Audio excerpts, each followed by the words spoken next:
what happened to the family of Cain. Instead of a great start, his life and descendants would be filled with tragedy, curses, and murder. Most people are taken back when they learn that the Bible contains several examples of curses. After the fall of man, Adam, Eve, and the snake were put under a curse. Then Eve gave birth to her sons.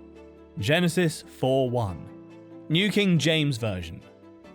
Now Adam knew Eve his wife, and she convinced and bore Cain and said, I have acquired a man from the Lord. Adam knew Eve his wife in the sense that he had intimate relations with her. When Cain was born, she acknowledged that his birth was only by the Lord's enablement. In naming him Cain, acquisition, Eve may have thought she had given birth to the promised seed. Eve most likely believed that Cain was the seed God had promised, the deliverer who would come from Eve after God cursed the serpent. Eve may have believed that she was holding in her arms the Messiah, the one who would save the entire world.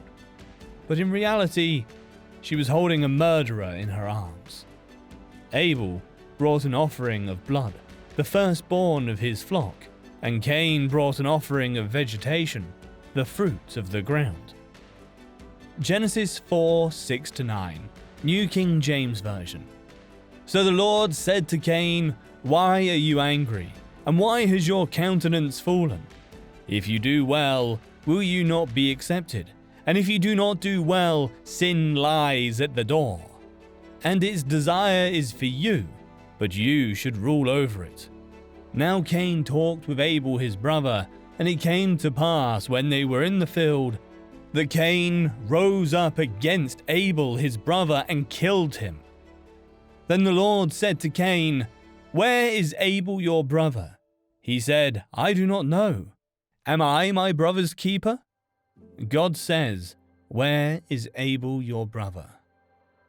God knew the answer to this question, and he asked Cain because he wanted to allow him to confess his sin and start to do right after doing wrong. Cain's attempt to deceive God was completely fruitless. It was absolute lunacy on his part to believe that God was unaware of Abel's whereabouts, or that he could conceal his sin from God in any way. Cain says, Am I my brother's keeper? This reply of Cain is famous.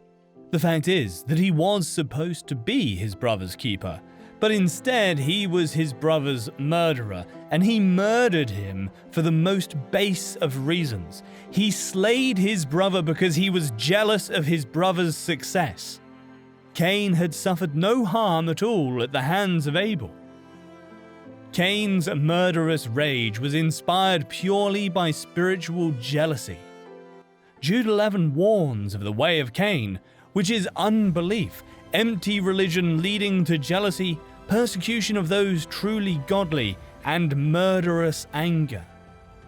God's curse upon Cain. Genesis 4:10-12, New King James Version. And he said, What have you done? The voice of your brother's blood cries out to me from the ground. So now you are cursed from the earth, which has opened its mouth to receive your brother's blood from your hand. When you till the ground, it shall no longer yield its strength to you. A fugitive and a vagabond you shall be on the earth. Cain's evil attitude of jealous rage was soon translated into hostile action, the murder of his brother. Though Abel is dead, he still tells us that the life of faith is the life that counts. Hebrews 11:4. By faith Abel offered to God a more excellent sacrifice than Cain, through which he obtained witness that he was righteous, God testifying of his gifts, and through it being dead still speaks. When an unrepentant, insolent reply met the Lord's loving question, he pronounced Cain's judgment. He would no longer be able to make a living from the soil, but would wander as a fugitive in the desert. The blood of Abel spoke, and it spoke of judgment. The blood of Jesus speaks, but of better things, of grace and of sin having been judged. Hebrews 12:24. To the Bible, once again, we must look for a correct understanding of these laws. In Proverbs 26:2, Solomon establishes this principle concerning curses. A curse without cause shall not alight. Behind every curse there is a cause. Proverbs 26:2. Like the sparrow in her wandering, like the swallow in her flying, so the curse without cause does not come and alight on the undeserving. Genesis 4:13-15, New King James Version. And Cain said to the Lord, "My punishment is greater than I can bear. Surely you have driven me out this day from the face of the ground. I shall be hidden from your face. I shall be a fugitive and a vagabond on the earth, and it will happen that anyone who finds me will kill me." And the Lord said to him, "Therefore whoever kills Cain, vengeance shall be taken on him sevenfold." And the Lord set a mark on Cain, lest anyone finding him should kill him. Cain's whimpering complaint reveals remorse for the consequences of his sin, rather than for its guilt. But even then the Lord allayed the fugitive's fear for his life by putting a protective mark on Cain, and a curse on anyone who killed him. Cain went out from the presence of the Lord, the saddest of all departures. As a result, God branded Cain with a sign that would identify him and serve as a safeguard. Nobody knows what this mark on Cain was, even though various people have speculated about it. The nature of the mark on Cain has been the subject of much debate and speculation. The Hebrew word translated mark is oath and refers to a mark, sign, or token. Elsewhere in the Hebrew scriptures, oath is used 79 times and is most frequently translated as sign. So the Hebrew word does not identify the exact nature of God's mark on Cain. Whatever it was a sign or indicator that Cain was not to be killed. Some people believe the mark was a scar or a tattoo on the individual's body. In any event, the specific nature of the mark is not the primary focus of the passage. The focus is that God would not allow people to exact revenge against Cain. Whatever the mark on Cain was, it served this purpose. The suffering of Cain, the firstborn son, is a pattern that repeats itself, starting from his father Adam to Esau and Ishmael. Cain moves away and marries. Genesis 4:16-17, New King James Version. Then Cain went out from the presence of the Lord and dwelt in the land of Nod on the east of Eden. And Cain knew his wife, and she conceived and bore Enoch. And he built a city, and called the name of the city after the name of his son, Enoch. Cain married his sister or other blood relatives. As mentioned, Genesis 4:3 allows time for a population increase, and Genesis 5:4 states explicitly that Adam had sons and daughters. Marriage of close relatives was not outlawed then, nor was it genetically risky. And Cain knew his wife. Adam had other sons and daughters, according to Genesis 5:4. It is evident that Cain married his sister, even though it's forbidden to marry a sister according to Leviticus 18:9 and Deuteronomy 27:22. This was long before God spoke that law to Moses, and to the world at large, which even prohibits the marriage of a half-sister. Here, necessity demanded that Adam's sons marry his daughters. We read, "And he built a city." The beginning of industry and urbanization can be seen here. Man-centered from the start, the city was named after his son's name, not God-centered. The fall of the human race continued and even increased. The generations following Cain. Genesis 4:18-22. To Enoch was born Irad, and Irad begot Mehujael, and Mehujael begot Methusael, and Methusael begot Lamech. Then Lamech took for himself 2 wives. The name of one was Ada, and the name of the second was Zillah, and Ada bore Jabal. He was the father of those who dwell in tents and have livestock. His brother's name was Jubal. He was the father of all those who play the harp and flute. And as for Zillah, she bore Tubal-Cain, an instructor of every craftsman in bronze and iron, and the sister of Tubal-Cain was Naamah. It is possible that Lamech means conqueror in Hebrew. According to Cain's genealogy, he was the sixth child from Adam. Lamech's arrogance is a contrast to the godliness of Enoch, who was the sixth from Adam in Seth's line. The names of his wives and daughters also show the emphasis in his heart. Ada means pleasure, ornament, or beauty. Zillah means shade, probably referring to a luxurious covering of hair. His daughter's name was Naamah, which means loveliness. Lamech's culture was committed to physical and outward beauty. Lamech's arrogant boast. Genesis 4:23-24. Lamech said to his wives, Ada and Zillah, hear my voice. You wives of Lamech, listen to what I say, for I have killed a man merely for wounding me, and a boy only for striking, bruising me. If Cain is avenged sevenfold, as the Lord said he would be, then Lamech will be avenged 77-fold. Lamech boasted about his murder of another, and the way he believed he could promise more significant retribution than God demonstrates a gradual degeneration among humankind.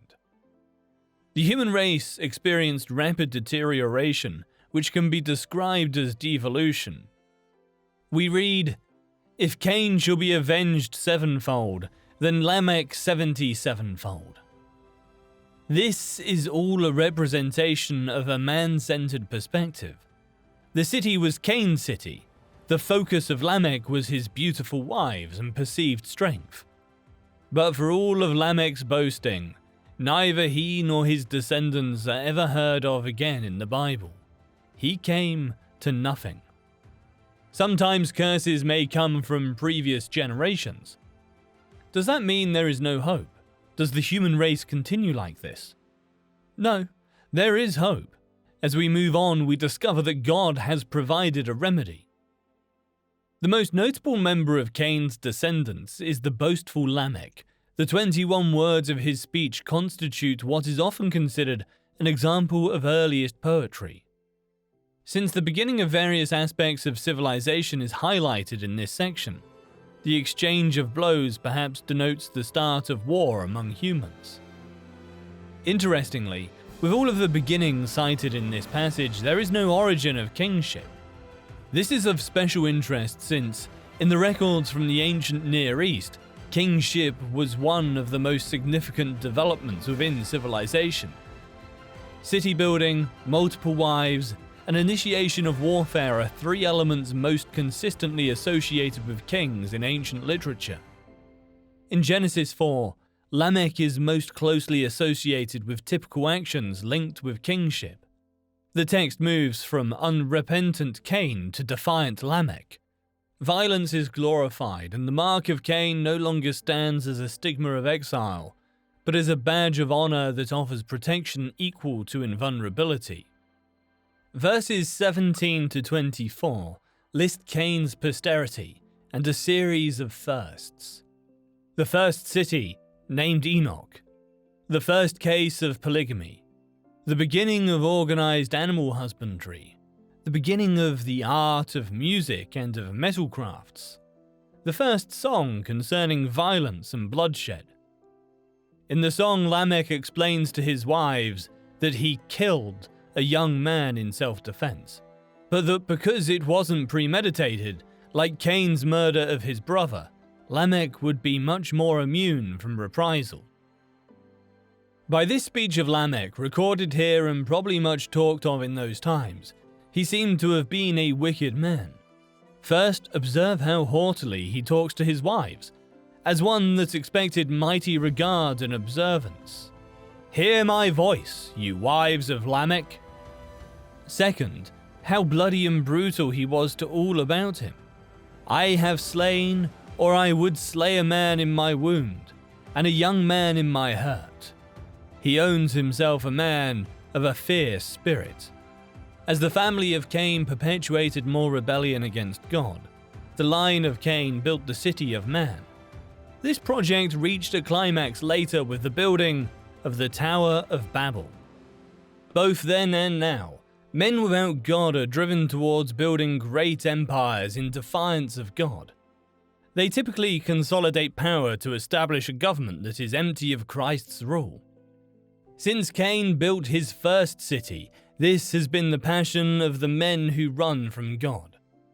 Consider also the further rebellion of Lamech, Cain's great-great-great-grandson. Over a century after God's declaration against Cain, Lamech continues to mock and twist God's word. How does this passage teach us to walk with God in faith and obedience? The life of the vagabond, the wanderer, and the stranger is cursed. It is a life empty of long-term relationships, accountability, and an authentic community.